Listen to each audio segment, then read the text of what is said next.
Well, Viva, I think we are live. It's been a good day. Let me,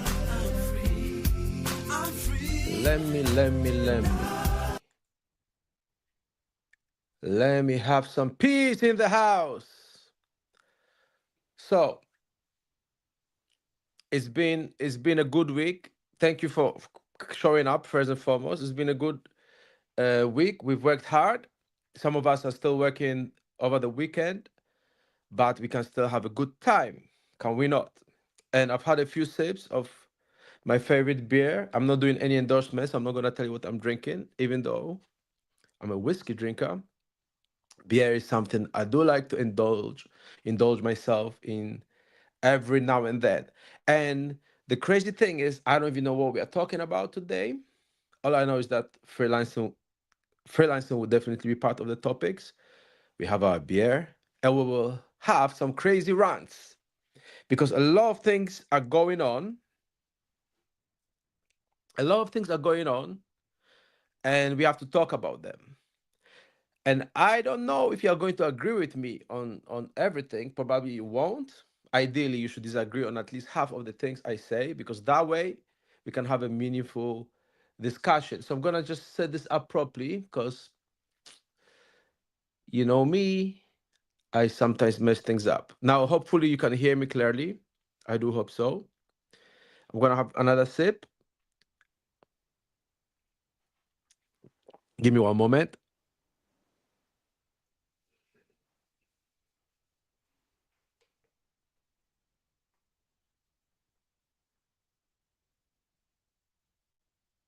No, that's better. That's better. All right. So my cup is full. Mm, my glass is full. This is lovely. Okay. So the first thing I want to talk about today is AI, or specifically generative artificial intelligence. Generative artificial intelligence. I do not think AI is a threat to developers. I don't think AI is a threat to artists. I don't think AI is a threat to writers. I don't think it is in any way, shape, or form. Now, the only threat it presents because is perhaps taking away some of the lower valued jobs, right? When I say lower valued, I'm not saying lower worth, but lower valued jobs by clients where this, excuse me, where these clients don't value what's presented to them anyway. As such, where if AI can, for example, write a blog post, right? I've not seen one good blog post in my lifetime written by AI. Not one. So if the AI bot writes a blog post for you, it's going to look good to you only if you don't know how to write. If you're a good writer, you will straight away see that it's either gibberish or it's just not good writing. Now, does it have good grammar? Most likely it does. Does it have some perhaps interesting sentence structures? It might. But does it have good content? And the answer is no. Except for generic uses, I don't think in writing AI does anything really useful. And again, if you're someone who can't write well and you want some assistance on something that's not critical to what you're doing, then AI is good for that. But that's not what writers do. And then bringing it back to web development and programming in general. Programming is about solving problems. It's not about writing code. The code is just a means to an end. So if you think AI is going to solve problems, it's not. AI is a predictive machine, right? It looks at what's been in the past and then tries to predict an outcome based on that past. based on statistical significance. So if I have a unique problem that has never existed before, AI cannot help me with it. Now, you may say, "Oh, but how many problems of like that exist?" Well, the truth is there are many problems like that, and if those are not the problems you are solving, then you are not going to succeed, because that is the core of the matter. It's the core of the issue. People who are complaining about AI don't understand how useless it is for many things, and two, they never made a decision to really excel in their field. And when I say excel, I mean professionally. So my stance is not that you should be the best artist or the best programmer or the best art writer. My stand is that you should be the best selling writer, developer, or artist, whatever it is you do. You should be the best selling one at that, because once you've got the money, you can take time and then become better at your art if that's what you choose to do. We are here to do a job, right? When someone comes to fix your toilet, you want the person to be reliable. You want the person to be easy to reach. You want the person to know what they are doing, right? But you are not looking for the best plumber in town. You are looking for the best plumber who can do it as quickly as possible in a way that solves the problem. You're not looking for the plumber to create some, you know, drawings on your toilet bowl, except of course if you are. But then you're in the wrong place if that's what you're into, because you'll be offended by a lot of things that I will say today and in the future. So AI is not a problem. It's not a problem. If you are looking at generic code, yes, it can create some of that for you. I've heard people say that is good at refactoring. Perhaps this is true. But in the long term, remember, you're developing a skill that you will need to solve even more complex problems. So if you keep distancing yourself from the code and don't do certain things manually, that means you're not going to have a deeper understanding of that problem. And in the long run, you will lose. When it comes to freelancing and business in general, you have to play the long game. You have to play the long game. And a lot of people have tried shortcuts and they've tried, the quick way to do it.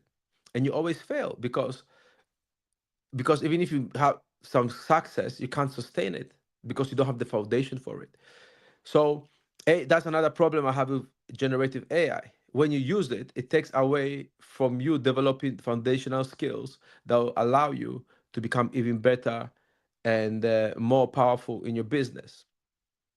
So it's not something that I'm scared of. So on that note, you have to ask yourself a question. Who are you really trying to be in business, right? So I've explained to you my background previously. If this is your first time, I'll share a bit with you.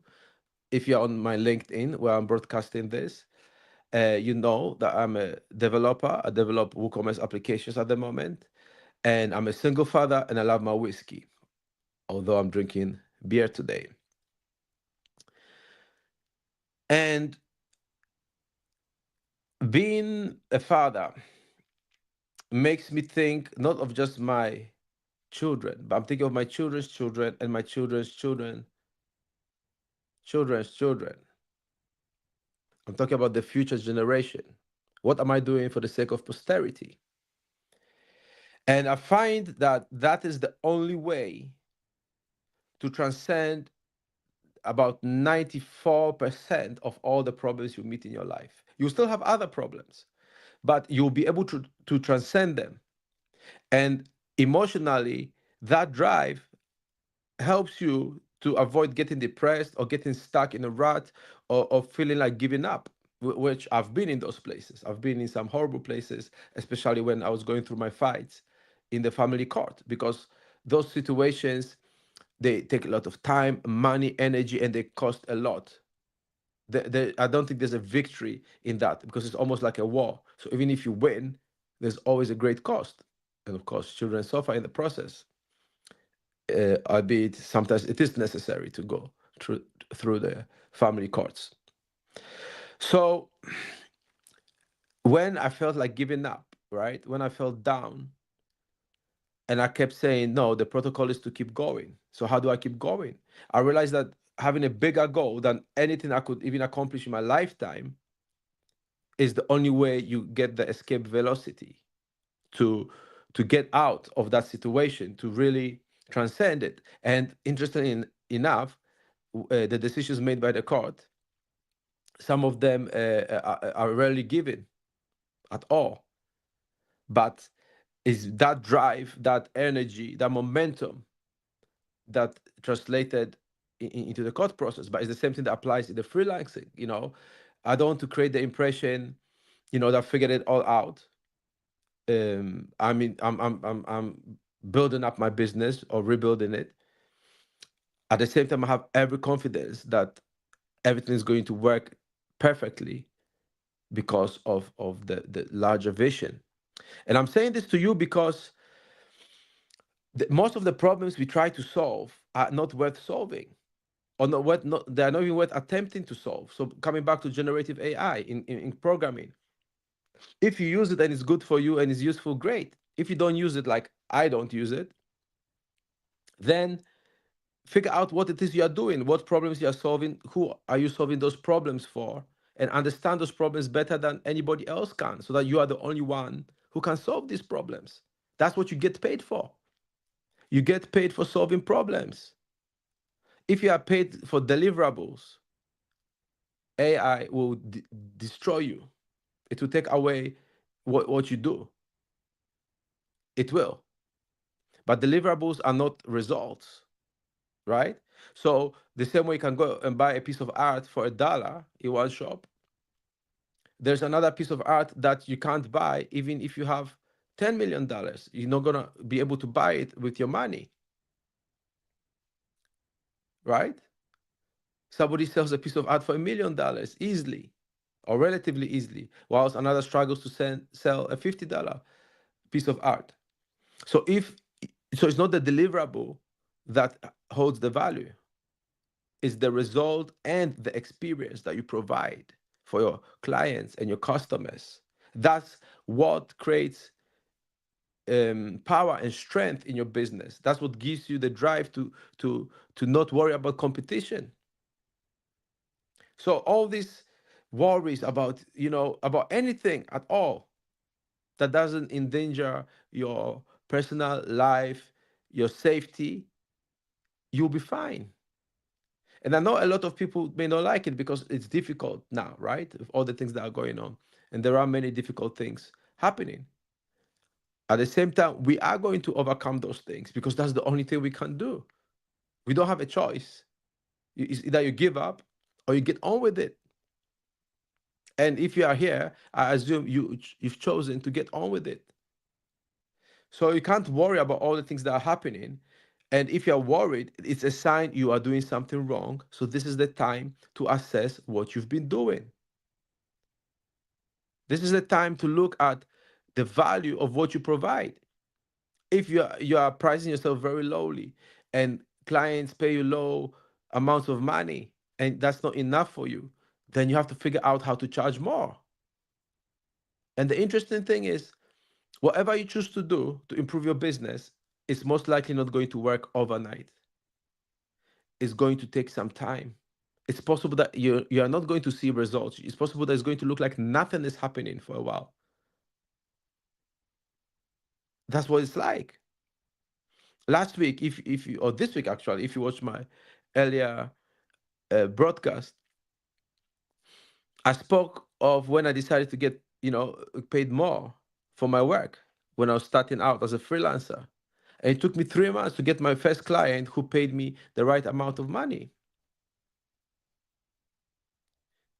It took me 3 months to find a client, over 90 days, or about 90 days, to find a client who who paid me a good amount of money. And I was lucky that yes, I had a girlfriend at the time who was willing to support my efforts, and I'll forever be grateful to her for that. And I had a little bit of money as well. But other than that, it was a leap of faith, and I had to show up every day doing what I had to do without being sure if I will get a client or not. Well, I'll sure I'll get one eventually, but whether that would be the day. And then when I got the client, it was payday every day. There was that was one of the best clients I've ever had in my life, because every time he called, there was a few hours work, but at least but over $1,000 for a few hours work. And again, for you that may be a low amount of money. Feel free to send me $1,000. Many of us would appreciate, $1,000 day. Not all of us are sitting on millions or billions of dollars for that matter. So, you know, it takes time. It takes time to get to that level, but the level comes from how you apply yourself to actually finding clients and presenting the offer that they want. And that offer has to be based on the problem they are experiencing.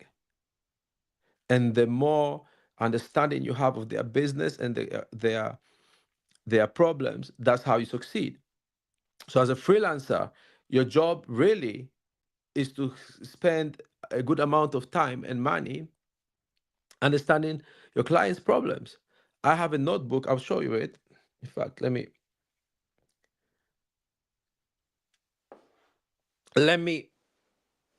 grab it.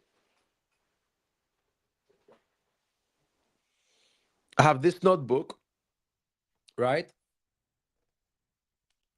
So when I write in this notebook, when I make notes in this notebook, everything in here is about my clients, not specific clients, but about the overall industry. So what the clients would require, and it's about what problems they're experiencing, and how I can help them, what's common, what's uncommon, edge cases, what the problems would cause them.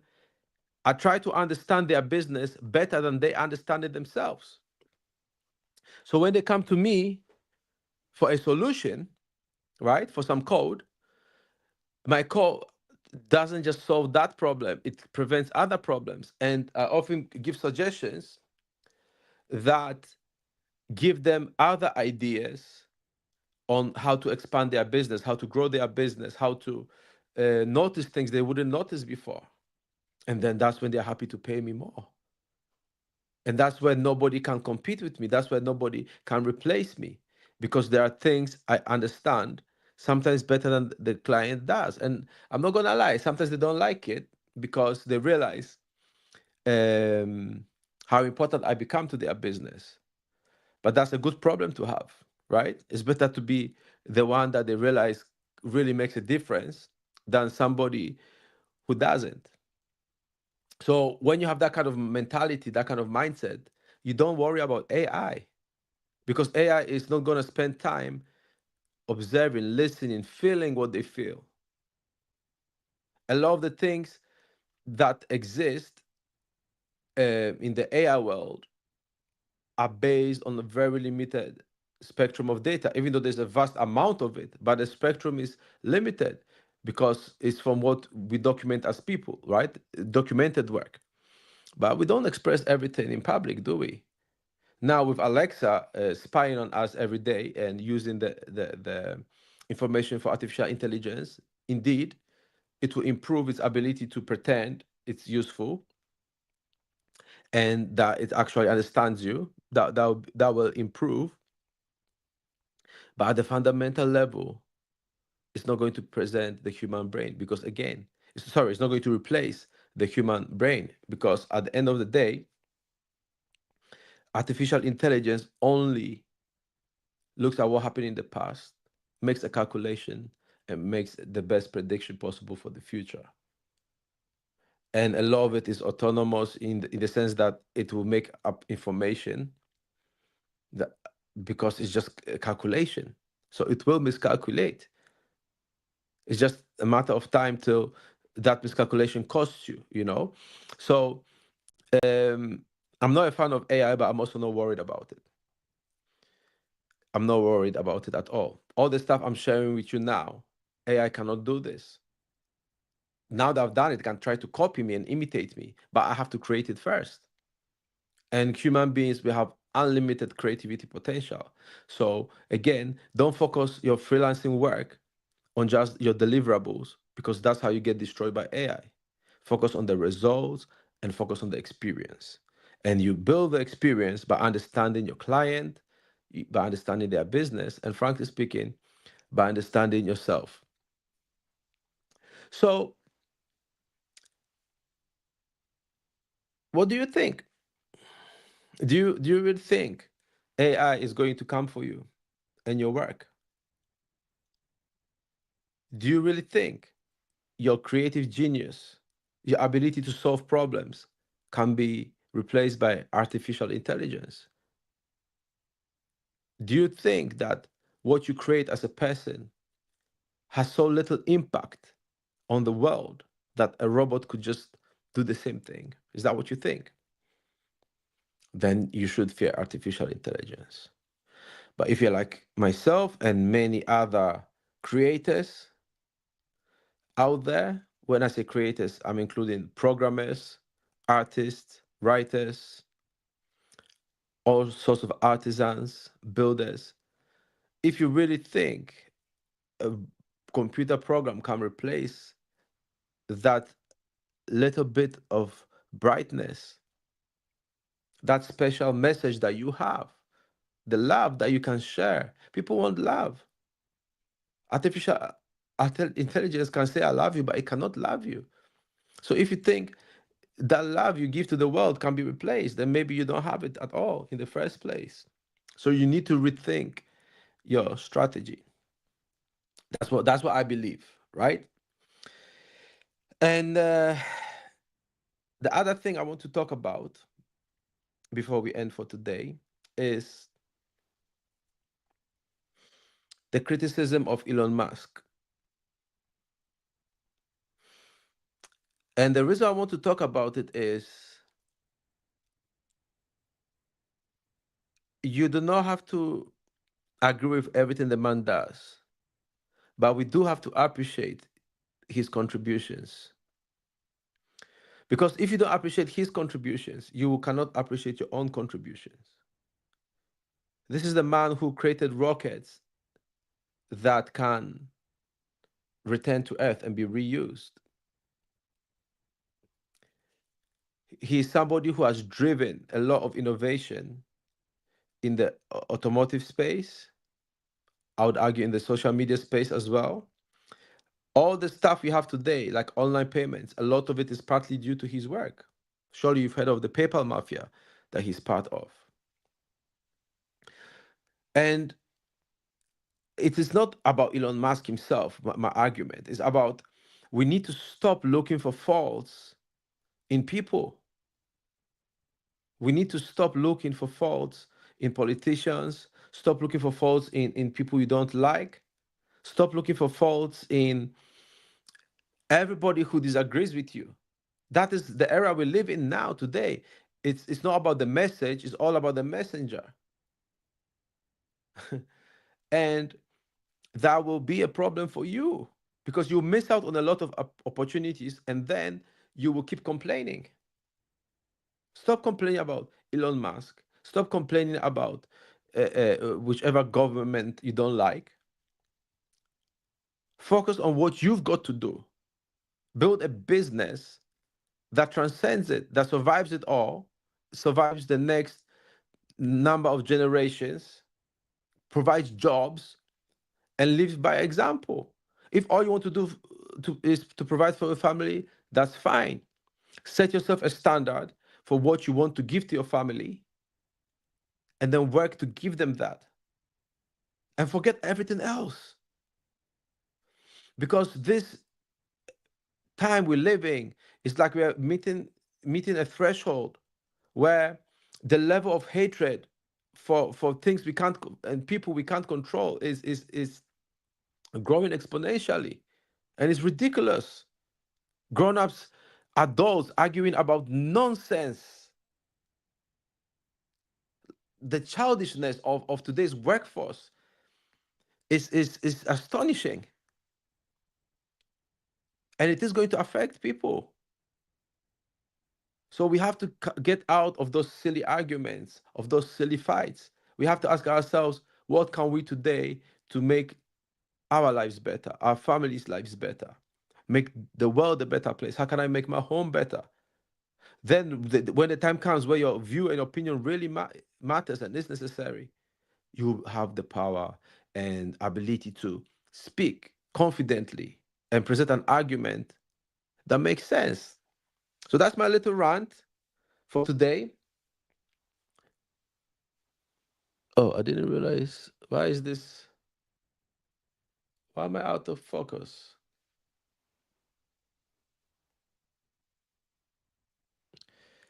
How long has this been that way?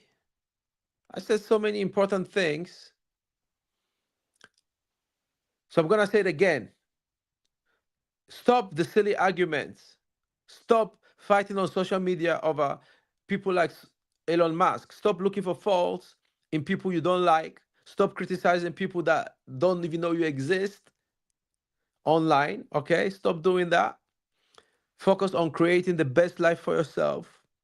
Focus on creating the best business you can. Focus on taking care of yourself and your family. Focus on giving love. Focus on sharing your message, what you've got deep in your heart. That's all you can do. That's the best you can do. Everything else is nonsense. Artificial intelligence, all that stuff, it does not matter. One way or the other, you'll find a way. Don't get tunnel vision on what you're afraid of. Get tunnel vision on the success you are bound to achieve, the things you deserve, the things you and your family and the people you love deserve. Okay? So I wish I drank some more beer so I could give a crazy rant. Unfortunately, I have to disappoint you, or maybe it was crazy. I don't know. It's really good, you know. It's really good. What do you think? Yes. So that's my message for today. Love, spread love. There's more trouble ahead, but we are going to transcend it. We are going to get through it. We are going to overcome it. We are going to overcome it. So um I'm gonna work on another rant for you soon. I will have a show next week, and next week I'm going to talk about other stuff. So you feel free and let me know what you want me to talk about. If there's something you want me to talk about, if you have any question about anything I've said or anything you think I would be able to answer, get in touch. We have 2 more minutes to spend together. Mm. I hope you are enjoying your drink, and I hope your life is good.